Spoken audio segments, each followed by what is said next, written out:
SBA Publications.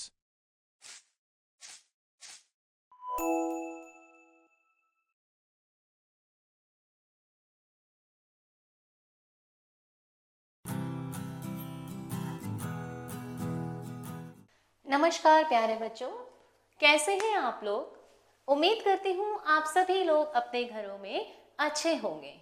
बच्चों, आज हम पढ़ने जा रहे हैं एक नया विषय और उस विषय का नाम है भाषा, लिपि और व्याकरण। ओके, तो बच्चों आइए हम स्टार्ट करते हैं। मनुष्य एक सामाजिक प्राणी है, ठीक है। कौन है मनुष्य? एक सामाजिक प्राणी। बच्चों, समाज मतलब जो हमारा सराउंडिंग होता है, जहां हम लोग रह रहे हैं, हमारे आसपास के लोग, ठीक है, वो सारे मिलकर के क्या बनाते हैं? समाज बनाते हैं। और मनुष्य एक ऐसा प्राणी है जो बिना समाज के नहीं रह सकता। कभी ना कभी हमें एक दूसरे की जरूरत पड़ती है, ठीक है। तो समाज में रहते हुए उसे अपने भाव व विचारों को दूसरों के सामने प्रकट करने और दूसरों के भाव विचारों को समझने की आवश्यकता पड़ती है। बच्चों, मनुष्य को समाज में रहते हुए ही अपनी बातचीत दूसरों को बताना, दूसरों की बातचीत को समझना, दूसरों के भावों को समझना, उनके थॉट को समझना, विचारों को समझना, तो ये सब जो है मनुष्य समाज में रह करके करता है, ठीक है। अब आगे देखिए बच्चों, इसके लिए वह एक माध्यम को प्रयोग में लाता है, ठीक है, और उस माध्यम को हम क्या कहते हैं? भाषा, ठीक है। विचारों के आदान प्रदान का यही माध्यम क्या कहलाता है? भाषा कहलाता है, ठीक है। विचारों और भावों के आदान प्रदान के लिए हम संकेतों का भी प्रयोग करते हैं, ठीक है ना। जैसे हम एक दूसरे को इशारे करके भी कई चीजें समझाते हैं, ठीक है, और बोल करके या फिर लिख करके हम लोग एक दूसरे तक अपने विचारों को पहुंचाते हैं, ठीक है। आइए बच्चों, ये देखते हैं हम। नीचे कुछ आपको यहाँ पर चित्र दिए हुए हैं। इन चित्रों में आप देखिए, संकेत से जो एक ट्रैफिक पुलिस है वो ट्रैफिक को संकेत से इशारा करके रुकने के लिए बोल रही है, ठीक है। यहाँ पर क्रिकेट एम्पायर संकेत से बता रहा है कि आउट है, ठीक है। यहाँ पर देखिए बच्चों, ये एक पिक्चर है जिसमें एक माँ जो है अपने बच्चे को संकेत से चुप रहने के लिए कह रही है, ठीक है। तो अगर हम जाने, ये कुछ आपके सांकेतिक भाषा के उदाहरण हैं, ठीक है। अब देखिए, ये सभी, जैसा कि मैंने आपको बताया, ये सभी आपके सांकेतिक भाषा के उदाहरण हैं, परंतु इनका प्रयोग हर स्थिति या हर स्थान पर नहीं किया जाता, ठीक है, और इसीलिए ही हम इन्हें भाषा की श्रेणी में नहीं रख सकते, ठीक है। मनुष्य अपनी आवश्यकता की पूर्ति हेतु अपने विचार ध्वनियों के माध्यम से अर्थात बोलकर प्रकट करता है, ठीक है। अन्य व्यक्ति उनके विचारों को सुनकर समझते हैं, ठीक है। हम अपने विचारों को लिखकर भी प्रकट करते हैं, ठीक है, लेकिन हम उन्हीं के लिए अपने विचार लिखकर प्रकट कर सकते हैं जो हमारे लिखे हुए विचारों को पढ़ पाए, है ना। तो जो हमारे लिखित विचारों को पढ़कर समझ सकते हैं, उनको हम अपने विचार लिखकर भी प्रकट कर सकते हैं, ठीक है। भावों और विचारों के आदान प्रदान के लिए प्रयुक्त जो माध्यम हुआ वो क्या हुआ? भाषा हुआ, ठीक है। इस प्रकार भावों और विचारों के आदान प्रदान के आधार पर भाषा के दो रूप होते हैं। एक कौन सा? बोलकर मतलब मौखिक, और दूसरा कौन सा? लिखकर मतलब लिखित, ठीक है। तो ये आपके दो भाषा के रूप हुए, ठीक है। अब देखिए, बोलकर विचार प्रकट करना मौखिक भाषा है, जबकि लिखकर विचार प्रकट करना लिखित भाषा है, ठीक है। अब बोलकर हमें विचार कहाँ कहाँ से मिलते हैं?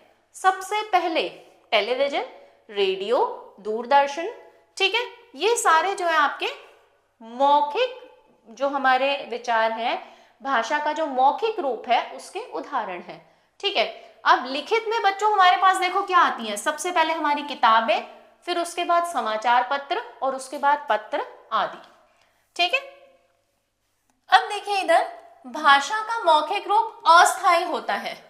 अस्थायी मतलब कि जैसे मैंने आपको कुछ बोला और ऐसा हो सकता है कि आप थोड़ी देर में उसे भूल जाएं, ठीक है, या फिर थोड़ी देर के बाद में मैं ही भूल जाऊं कि मैंने आपको क्या बोला था। ठीक है ना, अब उसका कोई हमारे पास में प्रूफ तो है ही नहीं। ठीक है ना, तो मौखिक रूप जो है वो भाषा का अस्थायी रूप है, जबकि लिखित रूप जो है वो भाषा का स्थायी रूप है।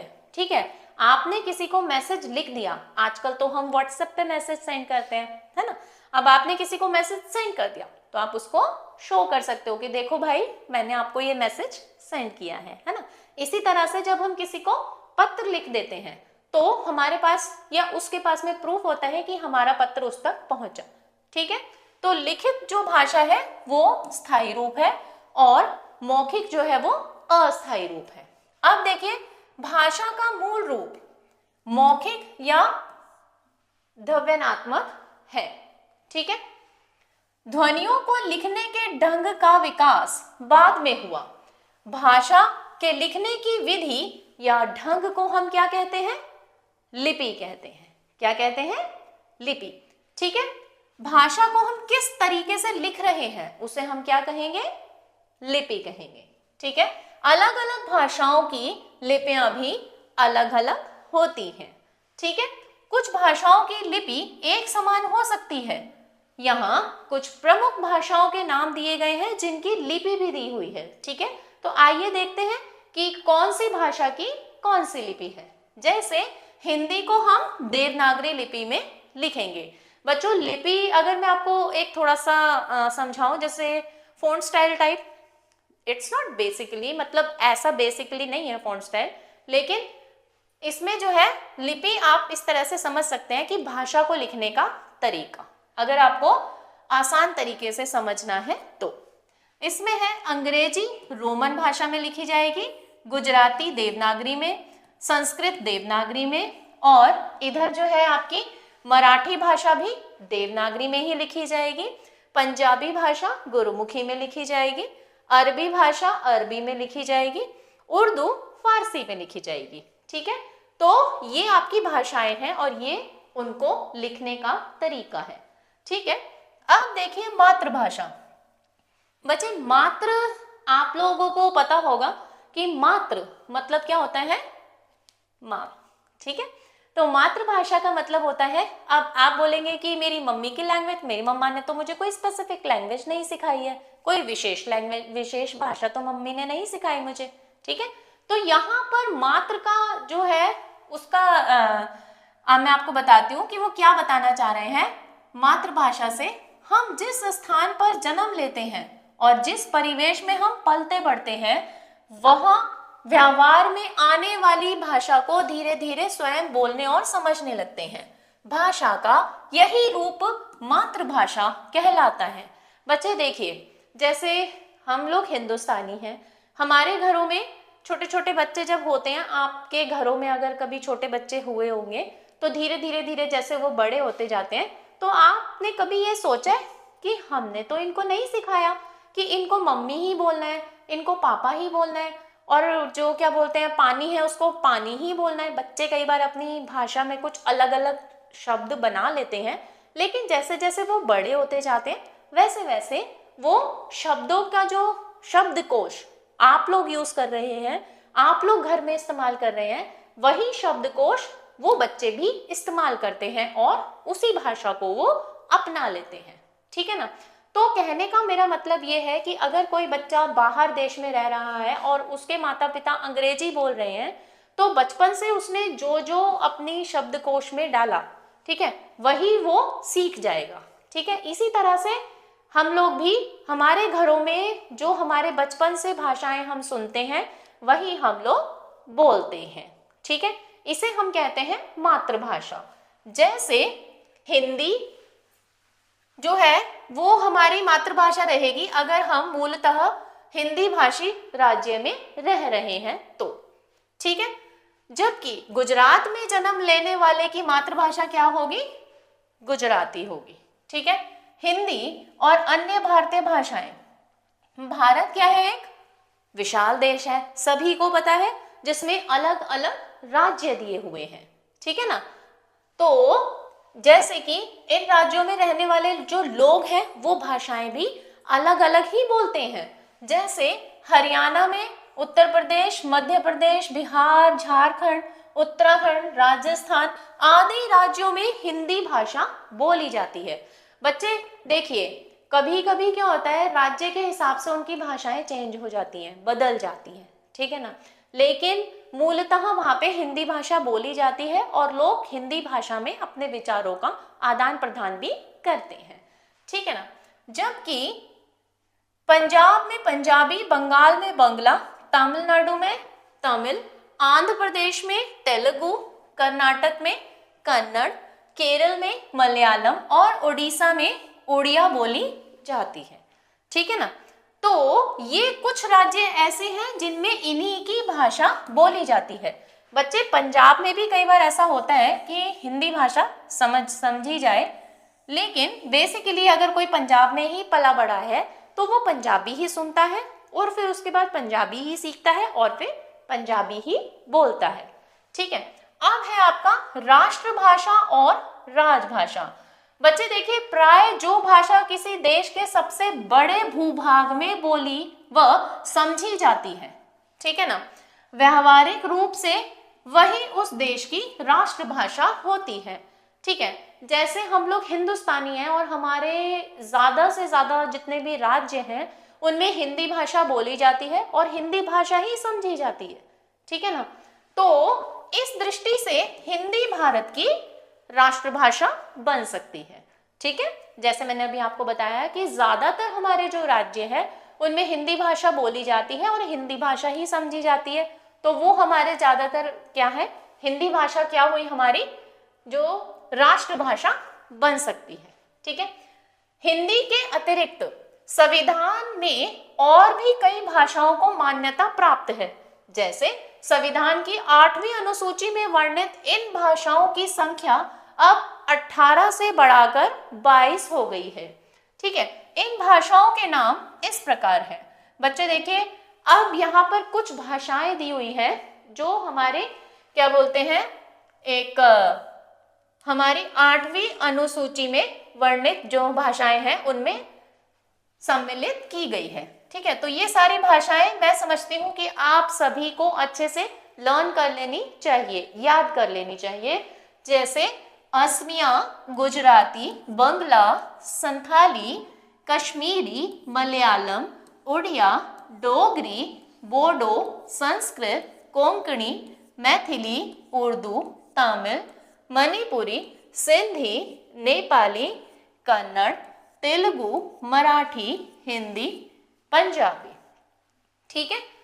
तो ये सारी जो आपकी भाषाएं हैं, ये सारी भाषाएं आपको जो है वो याद करनी है, ठीक है। तो बच्चों, भारत में केंद्र सरकार और विभिन्न राज्यों में सरकारों के शासन प्रशासन आदि के कार्य के लिए जो भाषा हमारे प्रयोग में लाई जाती है उस भाषा को हम राजभाषा कहते हैं। मतलब सरकारी कार्यालयों में हम जिस भाषा में अपने विचारों का आदान प्रदान कर रहे हैं या फिर हम जिसमें दस्तावेज तैयार कर रहे हैं उस भाषा को हम क्या कहेंगे, राजभाषा, ठीक है। इस भाषा का स्वरूप बोलचाल की तथा साहित्य की भाषा से भिन्न होता है, ठीक है। इसमें हम साहित्य नहीं लिखते हैं, इसका जो बोलचाल की भाषा से और साहित्य की भाषा से इसका रूप भिन्न होता है, ठीक है। भारत की संविधान सभा ने 14 सितंबर 1949 को हिंदी भाषा को भारत संघ की राजभाषा के रूप में स्वीकार किया गया। बच्चों आप देखिए, 14 सितंबर 1949 को हम लोग क्या मनाते हैं, हिंदी दिवस मनाते हैं, ठीक है। हिंदी दिवस हम क्यों मनाते हैं, क्योंकि इसी दिन हिंदी को जो है वो राजभाषा के रूप में स्वीकार किया गया। ठीक है ना। तो विभिन्न राज्यों की सरकारों द्वारा अपने राज्य की भाषा में सरकारी कामकाज किया जाता है। ठीक है, अलग अलग राज्यों का जो सरकारी कामकाज है वो अपनी भाषा में किया जाता है। ठीक है, उदाहरण के लिए उत्तर प्रदेश में हिंदी भाषा और पश्चिम बंगाल में बांग्ला भाषा में, महाराष्ट्र में मराठी में और असम में असमिया भाषा में। इस प्रकार ये भाषाएं संबंधित राज्य की राजभाषा है। ठीक है, आशा कर रही हूं कि आपको समझ आ रहा होगा। ठीक है, अब देखिए भाषा और बोली। बच्चों, किसी क्षेत्र विशेष में बोला और समझा जाने वाला भाषा का स्थानीय रूप जो होगा वो वहां की बोली कहलाएगा। ठीक है, किसी भाषा अथवा उपभाषा के क्षेत्र में कई बोलियां हो सकती हैं। कई बार आपने देखा होगा, अब जैसे मान लीजिए उत्तर प्रदेश एक बहुत बड़ा राज्य है। ठीक है, इसमें क्या है, बहुत तरह के गांव, शहर, जिला बने हुए हैं। ठीक है, इसमें आप डिफरेंट मतलब अलग अलग अगर थोड़ा क्षेत्रों में जाएंगे तो आपको ना भाषाएं जो है वो थोड़ा चेंज मिलेंगी, अलग मिलेंगी। ठीक है, तो वो उस जगह की क्या होती है, बोली होती है। क्या होती है, बोली। ठीक है, किसी भाषा अथवा उपभाषा के क्षेत्र में कई बोलियां हो सकती हैं, जैसा अभी मैंने आपको समझाया भी है। बोली का स्वरूप साहित्यिक भाषा से बहुत अलग होता है। ठीक है, उसका साहित्यिक भाषा के साथ में मेल नहीं किया जा सकता और प्रयोग क्षेत्र उपभाषा से भी अधिक सीमित होता है। ठीक है ना, मतलब बहुत ही छोटी जगह में, जहां तक वो गांव सीमित है वहीं तक उनकी भाषा सीमित है। ठीक है, अब जैसे गढ़वाली और छत्तीसगढ़ी बोलियां। अब गढ़वाली भाषा जो है वो आप सिर्फ जहां तक गढ़वाल का एरिया है वहां तक के गांव में सुन सकते हैं, उसके बाहर आके आपको गढ़वाली भाषा सुनने को कम मिलेगी जहां जहां पर गढ़वाली लोग रह रहे होंगे। इसी तरह से छत्तीसगढ़ी भाषा का भी है। ठीक है ना, जहां पर छत्तीसगढ़ी लोग रह रहे हैं वो ही उस भाषा का प्रयोग कर रहे हैं। ठीक है, अब देखिए इनका प्रयोग दूसरे राज्य या क्षेत्रों के अन्य भाषा भाषी लोगों के विचारों को आदान प्रदान करने में ना होकर उसी क्षेत्र के लोगों के साथ आदान प्रदान करने में होता है। सीधी सी बात है बच्चों, मान लीजिए मैं कभी भी तमिल नहीं गई। ठीक है, और तमिल का कोई इंसान आकर के, मनुष्य आकर के मुझसे अपने विचारों का आदान प्रदान करेगा तो मैं उससे बात नहीं कर पाऊंगी, है ना। तो जहां पर जो लोग रह रहे हैं वो वहीं के लोग, चाहे वो लोग दूसरे राज्य में चले जाएं और वो दोनों वहां पर मिलें, तो वो अपने क्षेत्र की भाषा में अपने विचारों का आदान प्रदान कर सकते हैं। लेकिन जो लोग कभी उस राज्य में गए ही नहीं, उनके साथ में वो अपने विचारों का आदान प्रदान नहीं कर पाएंगे। ठीक है, इसीलिए उसे हम क्षेत्रीय बोली बोल रहे हैं। देखिए इधर भाषा और बोली में क्या अंतर होता है बच्चों। भाषा का क्षेत्र होता है व्यापक, ठीक है, और बोली का क्षेत्र सीमित। अभी मैंने आपको बता दिया कि राज्य में डिफरेंट अलग अलग गांव होते हैं, जिला होते हैं, क्षेत्र होते हैं। ठीक है ना। भाषा में साहित्य का सृजन तथा ज्ञान का संग्रह हो सकता है, जबकि बोली का क्षेत्र मौखिक रूप में तथा कथा, किंवदंतियों तथा लोकगीतियों तक ही सीमित रहता है।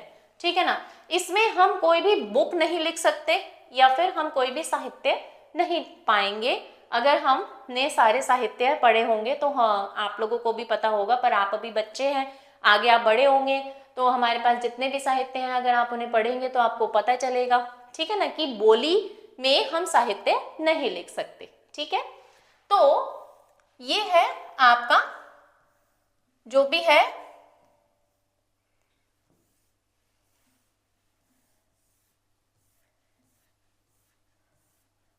अब देखिए, ये आपका जो अगला विषय है ये है व्याकरण।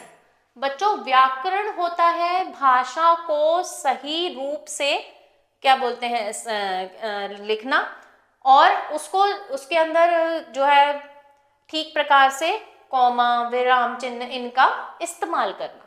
ठीक है, तो वो हम सीखेंगे। अब आप इधर देखिए, हम खाना खा रहा हूं, क्या ये एक सही सेंटेंस है?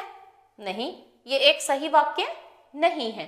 ठीक है, आप लोग कहेंगे मुझे समझ आ गया कि हाँ वो कहना चाहता है कि मैं खाना खा रहा हूँ, लेकिन हमारी जो शब्दकोश है, हमारे दिमाग में जो शब्दकोश है, उसमें हमने ट्रांसलेट किया कि यहाँ था, हाँ अच्छा वो कह रहा है कि मैं खाना खाना चाहता हूँ, तो हमें वो समझ में आ गया। ठीक है, लेकिन उसको हम सही तरह से कैसे बोल सकते हैं? मैं खाना खा रहा हूं। ऐसे ही मैं किताब पढ़ी, अब ये तो कोई सही वाक्य नहीं हुआ, इसका सही वाक्य क्या होगा? मैंने किताब पढ़ी। ठीक है, अब इधर देखिए, ये दोनों वाक्य व्याकरण की दृष्टि से क्या है? अशुद्ध है।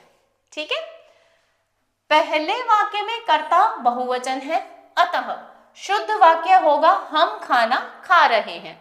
अब देखिए, मैंने तो अपने दिमाग में ये सोचा है कि कोई एक मनुष्य है जो अपने बारे में बता रहा है, लेकिन ऐसा भी हो सकता है कि वो वहां पे मनुष्य ही ज्यादा हो और वो कोई कुछ और ही वर्ड को गलत बोल रहा है। तो इसीलिए बताया गया कि हमें सही तरीके से व्याकरण में जो चीजें हमें दी हुई हैं उनका अच्छे से यूज करना है, तभी हम उसको प्रॉपर व्याकरण के हिसाब से लिख सकते हैं।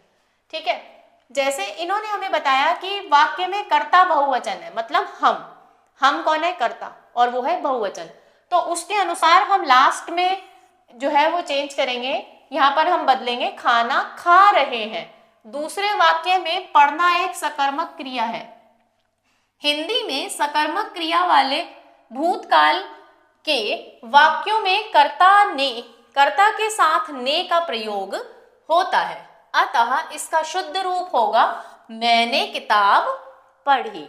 ठीक है, उनका कहना है कि जब सकर्मक क्रिया दी हो तो वहां पे कर्ता के साथ ने का प्रयोग होगा, जैसे कि हमने यहाँ पे बना दिया मैं के साथ मैंने किताब पढ़ी। यह सब हम कैसे जान पाए? तो व्याकरण की मदद से। किसकी मदद से? व्याकरण की मदद से। ठीक है, किसी भी वाक्य को सही से शब्दकोश इस्तेमाल करके लिखना व्याकरण प्रक्रिया होती है। ठीक है, इधर देखिए, भाषा के शुद्ध अशुद्ध रूप को पहचानने तथा उसको शुद्ध प्रयोग में व्याकरण हमारी मदद कर सकता है। ठीक है, करता है। ओके, अब देखिए, व्याकरण वह शास्त्र है जो हमें भाषा के शुद्ध अशुद्ध रूप की पहचान कराता है। ठीक है, व्याकरण के अंग हम अपनी हम अपनी बात वाक्यों के द्वारा कहते हैं। ये तो अब हम सभी जानते हैं, वाक्य शब्दों या पदों से बनते हैं। ठीक है, और शब्दों और वर्णों से। ठीक है, इसी आधार पर वाक्य के 3 अंग होते हैं। 3 अंग होते हैं। पहला है वर्ण विचार। बच्चों, इसमें वर्णों के मौखिक व लिखित रूप पर विचार किया जाता है, जिसमें वर्णों के मौखिक मतलब बोलना और लिखित मतलब लिखने वाले रूप पर विचार किया जाता है। दूसरा है शब्द या पद विचार। इसमें शब्दों के भेद, उत्पत्ति और रचना आदि पर विचार किया जाता है। ठीक है, इसके अंदर शब्दों के भेद, उनकी रचना, उनकी उत्पत्ति, कहाँ से हुई, कहाँ से जो शब्द बना, इन सब पर विचार किया जाता है। ठीक है, तीसरा है हमारे पास वाक्य विचार। बच्चों, इसमें वाक्य के अंग, उनकी रचना, विराम चिन्ह आदि पर विचार किया जाता है। ठीक है, जो मैंने अभी आपको बताया कि कॉमा और प्रश्नवाचक, ये सब कहाँ पे किस तरह से इस्तेमाल होने हैं, वो हमारे तीसरे भाषा के अंग में, माफ कीजिएगा, व्याकरण के अंग में पता चलता है। ठीक है, अब देखिए बच्चों, ये आपके पाठ का सारांश है। ठीक है, इसमें बताया गया है कि भावों तथा विचारों के आदान प्रदान का जो माध्यम है उसे हम भाषा कहते हैं। प्रत्येक भाषा की अपनी एक अलग लिपि होती है।